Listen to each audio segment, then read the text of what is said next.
So hello guys, welcome back to my channel. How's everybody doing? I pray all is well with you and your families. I am doing great. I thank God. If you are new to my channel, welcome. Thank you for clicking in my channel today, and let's get into it, guys. So for those who don't know, I have 3 kids. My daughter is 22. My son is 19. He's going to graduate this year. My youngest is 7. Yeah, she's 7. So guys, wow, one of the things, let me say, I regret the most. This is on the top of the list as a parent. Let me say my husband and myself, we regret this a lot. I regret moving into a good neighborhood and sending my kids to a so-called the best public school, the good public school. Okay, so let me explain this to those who don't reside here in the United States, how the school system works. So from let's say if daycare is, you pay for daycare, which is creche, you pay for creche, but from primary school to secondary to university, primary school and secondary school you don't pay, which is from kindergarten to high school you do not pay. The school is free. Well, it depends. If you have a house, it's really not free, because if you go to a good public school, you're basically paying through your taxes, because those taxes are very, very high. I mean, house taxes, taxes. I hope my accent is sounding okay here. But yeah, you are going to pay your school fees basically through those taxes, because the schools are really good, guys. The schools are good. I was a paraprofessional teacher at OK School, and I can tell you the big difference. There's a big difference between a good school, OK School, and a poor school. Big difference. But I'm not gonna get into that. So yeah, that's how the school system works. So if you want a good public school, you better live in a good neighborhood. If you want an okay school, you go in an okay neighborhood. And if you live in a poor neighborhood, you're gonna get poor schools. That's the way it is here. I don't know if it's changed. I heard some states are changing that. I don't know. I don't know that part. I'm just saying, I know what I know is what I'm telling you right now. That's how it is. So it's like if you live in Budiriro, that's a small town in my country, guys. You can't go to Eastleigh schools. You can't go to Greendale schools. If you live in Budiriro, you are going to go to Budiriro schools. If you live in Greendale, you are going to you are going to go to Greendale schools. That's how it is. That's how it is. And so, but when your child goes to college you pay. It's not free no more, right? I think I made it clear, right? So as parents, you want the best for your children. And so me and my husband and myself, we decided that if our kids start going to school, we are going to work as hard as we can, and we are going to live in a good neighborhood, which we did. You know, that's all what parents do. And remember, guys, before I get into this story, the stories that I share on this channel are my experiences, and these are my stories. And we know that experiences are different. So I know that already. So yeah, but the stories that I will share in this channel are my experiences. So yeah, I know it doesn't make sense. You live in a good neighborhood and you regret sending your kids to the best public schools. I know it doesn't make sense, but I do. I regret this, guys. I regret this. If I'm going to do it all over again, I would do it differently, and I'll let you know at the end of my video. So we did move in the good neighborhood, and our kids started school, and the neighborhood would be like, when we moved in our neighborhood, at the first neighborhood, it was like we were the only black family in the street, but the neighbors were great. We would gather together with our kids. They would play. We would sit on the the street, and let our kids have fun. We were getting along as parents. Parents at home, fine, no problem. At school, however, at the school, I'll start with my daughter, okay? So with my daughter, when she started school, both my daughter and my son, their crash years, it was fine, because I found this African-American lady, sweetest lady. She had a home daycare. Her crash was at the house. So they went to her house, and great, they did great. So I never had issues at the daycare. When my daughter started elementary, grade 1, we had moved in a good neighborhood by then, and we were the only black family in that street. And in the class, my daughter was the only black kid in the classroom. 2 other minorities in there, but the rest of the kids were Caucasian. Nothing wrong with that. Nothing wrong with that at all. But guys, it depends with your child, and it depends with you as a parent. It can be issues with other kids, and children are just going to be children. So with my daughter, I would have issues like, Mommy, why is my hair not long? Oh, well, why do they touch my hair and they tell me your hair is weird?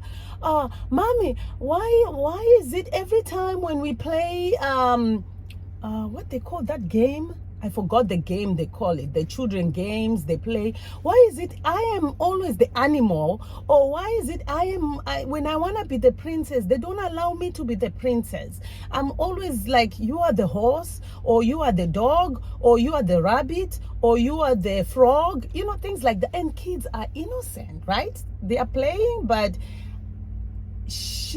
those comments, she'll come and just complain to me, Mommy, why is it like that? But the mommy right here wasn't there yet. I was busy hustling and doing my thing. So I would say, just keep on saying you want to be the princess. Just keep pushing and say, you know what, I'm gonna be the princess. If they don't want you to be the princess, don't play with them. What could have I done in that situation, guys? If I was in my right mind, healed and made whole by then, I could have emailed the teacher.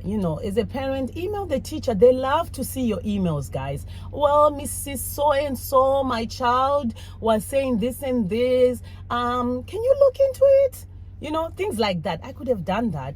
Or, if I see that it keeps on going, I will ask for a meeting with the teacher, and if I see that this situation is not resolved, I would have asked if my child can be moved to another class. Or if I see that nothing is being done, guess what? I would remove my child from the school and ask if my child can go to another school. In those cases like that, if it's like something that is damaging your kid's character or behavior or something like that, in situation like that, you are allowed to move your kid. Let's say if your kid is being bullied and you are not comfortable as a parent, the schools here are good at talking to you and resolving the issue. If it cannot be resolved, you're allowed to send your kid to another school in situations like that, which I didn't know. I didn't know those things until I started working in school district.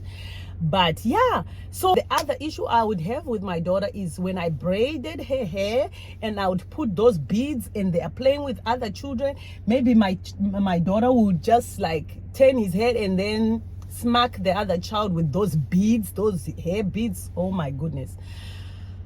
I think I received many calls on that until I said, you know what, I'm not gonna use those hair beads no more, because I was just tired of receiving phone calls. Oh, your child bead when smacked other kid face, which is reasonable, you know. I don't know, guys. So yeah, issues like that. So with my daughter, it was just minor issues. It wasn't, but you know, that's the thing that you think is minor, it will be doing something to your child. You get it?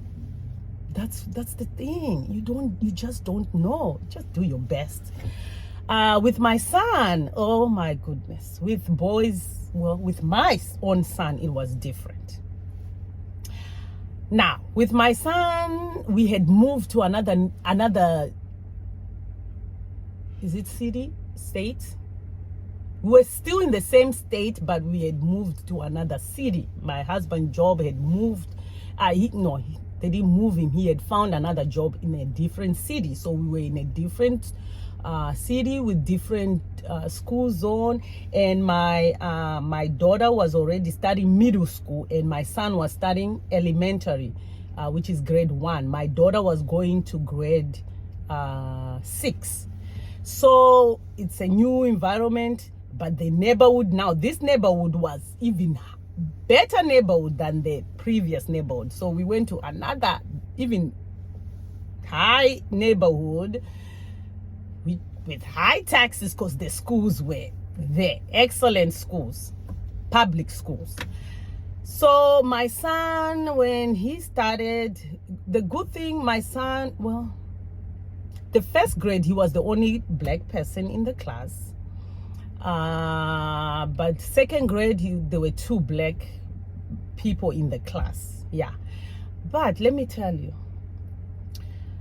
for boys, for my son, I don't know. I really don't know what was the issue. Let me say it like this.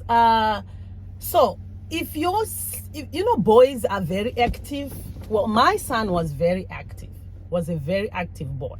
So if anything happens, let's say there's kids are playing on a table and something falls, and then the teacher looks back and there are 5 kids playing, being kids, and then that thing falls next to your son, who are they gonna notice and blame? Who are they gonna blame?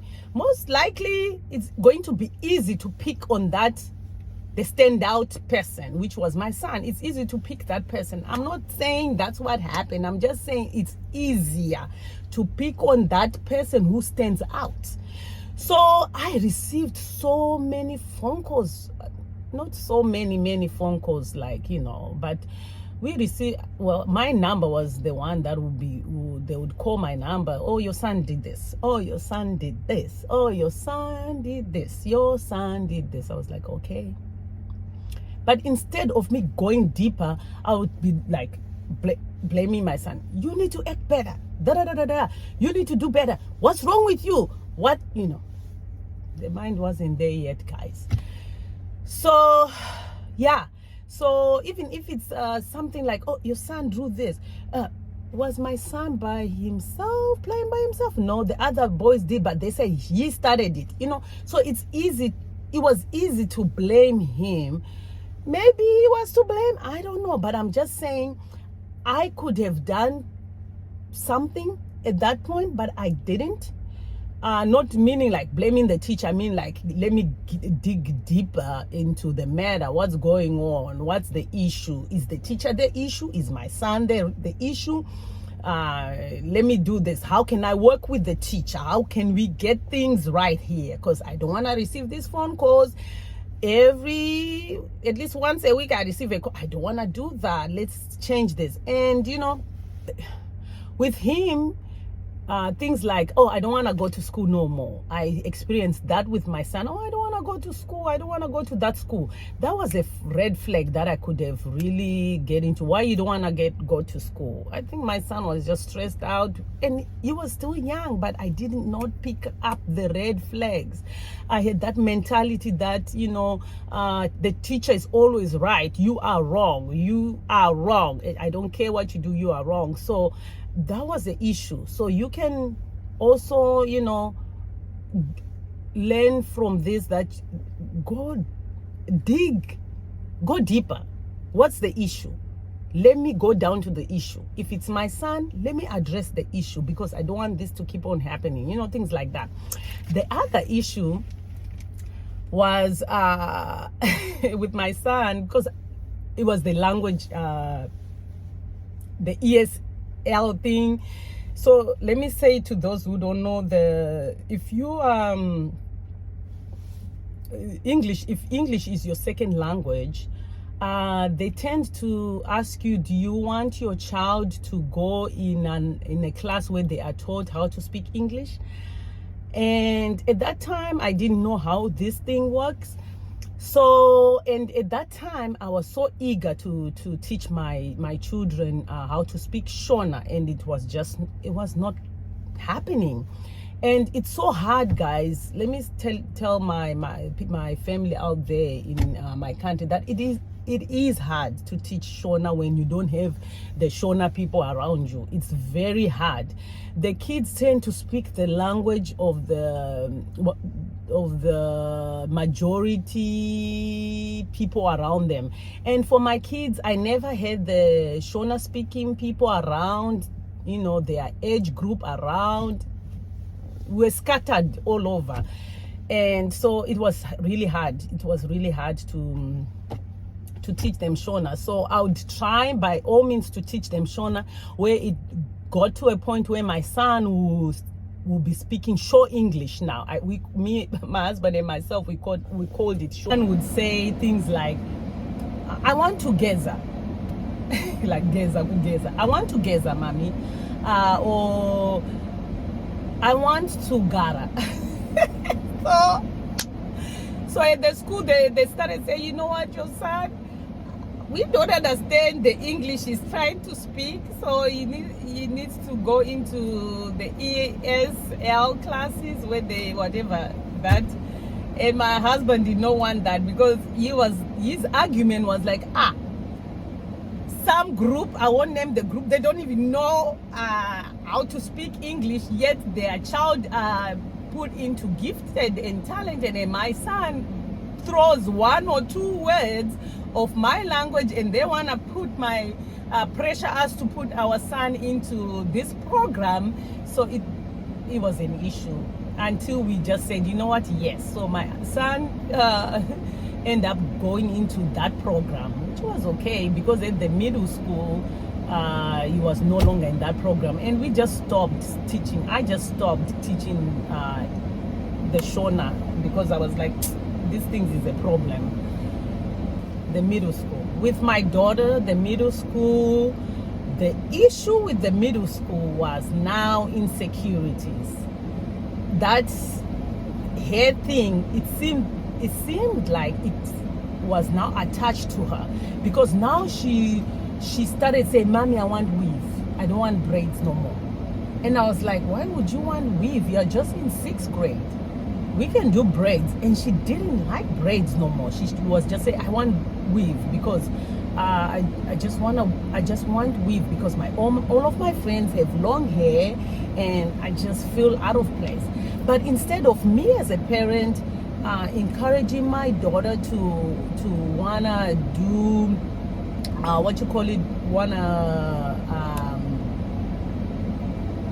to encourage her to love herself as she is, guess what, guys? I went ahead and put that weave. Since I do hair, I was like, let me put the weave in my daughter so she can feel good about herself. So I didn't think anything is wrong with weave. I have weave right now. So I just thought, okay, let me put weave in the hair. But there was so much wrong with that, because my child was only in 6th grade. And there I was putting weave in my daughter to make her you wanted to fit in, big problem number one. Don't do it, guys. Don't do it. Teach your child to love themselves. And if you are a parent that is going through healing, trying to figure yourself out, do it quickly and make sure you just encourage your children to love who they are. So that was the issue at middle school. In middle school, trying to fit in was the big issue. It was just a big issue. That's why, to me, I see it like it's a problem, because I think just balancing, a good balance is a good thing, guys. A good balance is a good thing. I think just seeing teachers who look like you, students who look like you, is a good thing. And you don't see that in good, excellent neighborhoods. You don't see that. And like I said, experiences are different, because some people don't even experience that, and their children are fine, and they'll be the only black child from first grade till they graduate, and they never have issues. So I understand that. I'm talking I'm telling my story. I had issues. I had big time issues, and probably the issues were made worse because of my own issues, you see. So I can never blame the school. I can only blame myself, that, you know, we could have, knowing the situation that I was in, we could have done more homework, do research, and see if it worked for our family. But I didn't do that. We just wanted the good schools, and that is it. Let us get good schools, which is a big problem. And for my son, really, in middle school, it wasn't a problem, because that's when he started doing athletics, sports. So it wasn't an issue. Really, it wasn't an issue, but I noticed that his confidence level had changed. He wasn't that confident. He was hesitant. If I do that, they will, more like his confidence was broken. Like, you know, like anytime maybe you wanted to do something in elementary, I feel like they would say, you talk too much, you overdoing it, you too noisy, you too active, and that breaks a child. It breaks a child that now they are hesitant. They think, if I do this, I'll be judged, and they will judge me as, oh, you talk too much, you do this, you do this. So it became a problem. That was a problem in middle school. Then we get to high school, guys. With my daughter, it was a lot of insecurities now. And I saw that, what I noticed, and this is not with every black girl, she would say, Mommy, why is it black girls are not asked to go to prom or to go to dances? Because at the schools here, guys, they have school dances where the boys will be asking girls for a date, and they go with their little dates to the prom or school dances. So she was bothered by it, like why is it every black, well, at that time, not every, at their school, let me say it like that, no boys ask us. The black boys, they ask the other races. They never ask the black girls to go to a dance. So we don't have anyone, and they ended up like, even when we go to take pictures as parents, the black girls, they'll be by themselves with no boys, no dates, nothing. And that was sad, guys. That was really sad. We would laugh it off, like as parents trying to say, you know what, that it's okay, you know, parents, we try to cover it up, but you could tell that did something to those girls. At that time, their group in high school, I think there were about 6 or 7 black girls in their grade level.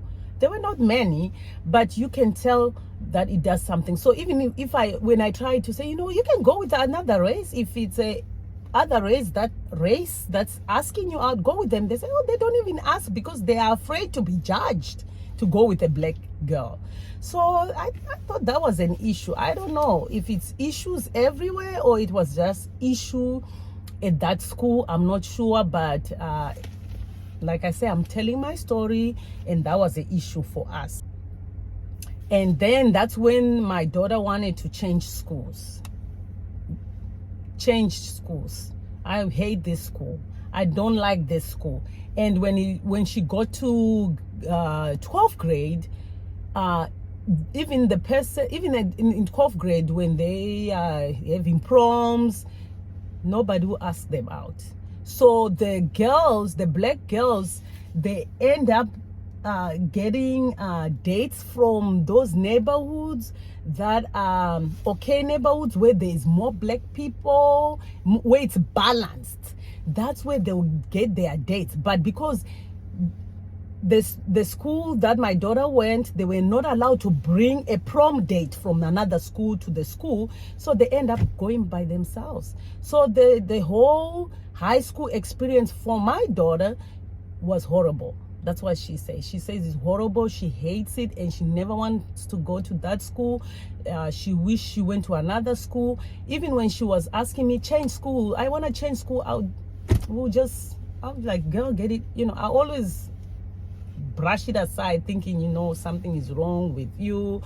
I never really went into what's the issue. I wish I did that, but I didn't. So you can learn something from it. Do your homework, guys. Do your research. And if it works for you, that's good. And for my son, oh my goodness, I don't want this video to yes, there was athletics. I cannot say a lot because I want him to graduate and be done and move on. But, there were issues, a lot of issues. I'll be talking about those issues in the future. But yeah, there were issues. One thing maybe I can talk about is the same thing happens where, well, it's not the same thing because it's different. It's now me having issues with him because I'm remembering what my daughter went through, and me not wanting my son to take other races to prom, pushing him, you need to take a black girl to prom. They don't have, just do it for the people. It won't work. Not that I'm saying, but you just, as a parent, I don't know, guys. Parenting is hard. It's hard. You are never right. You're never wrong. I know people say don't blame yourself. You can do your best. I know. So with my son, it has been different. It has been different. I can't say much. It has been different from even small thing, small issue, getting suspended and then getting back to school, and getting issues like because now they have dreadlocks, and these dreadlocks, nothing wrong with dreadlocks, but when you live in certain neighborhoods, I guess if your child can really be like, I don't know, proper, just to make it through, let them be. By the time my son reached the age where I just wanted them to be themselves. I was tired of controlling my kids, so I allowed all these, the dreadlocks and things like that. I didn't care. I didn't care. I was like, you know what? If that's what makes you happy, fine. But guys, it's a lot.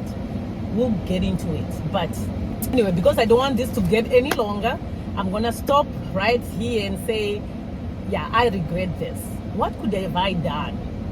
Well, with the mind that I have now, I could have done my research, and if I still wanted them to go to a best school, I would make sure I get so much involved with the schools, from volunteering, making sure I'm at the school volunteering, communicating effectively with the teacher. When a situation, like a negative situation happens, I will counter that with something positive, just lifting up my kids, making sure it doesn't happen again. If it continues happening, I would move my kids if it means this is an issue. I could have done that. But one thing I would have loved to do, I would have said, you know what, talk to my husband, let's just buy a house in an okay neighborhood where it's balanced. It's 50-50. 50-50, 25% black people, 25% Asian, 25% Caucasian, 25% Latino. You know, we could have gone there knowing that the school is not the best, but guess what? That money that we are paying on taxes, we could take the child now to extra lessons, to Kumon, to, you know, things like that, doing extra lessons so they can have their SATs high up there, you know, things like that. I could have done that.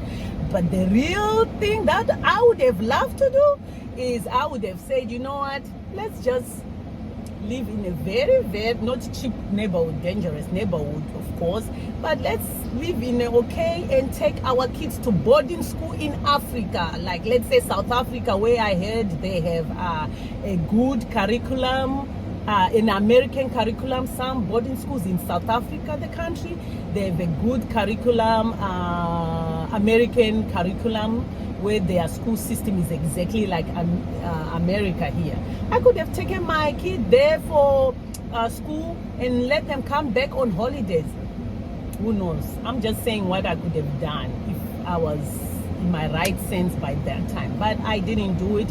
It's all good, guys. That's why I'm telling my story, so somebody can learn from this, from my stories, and do better.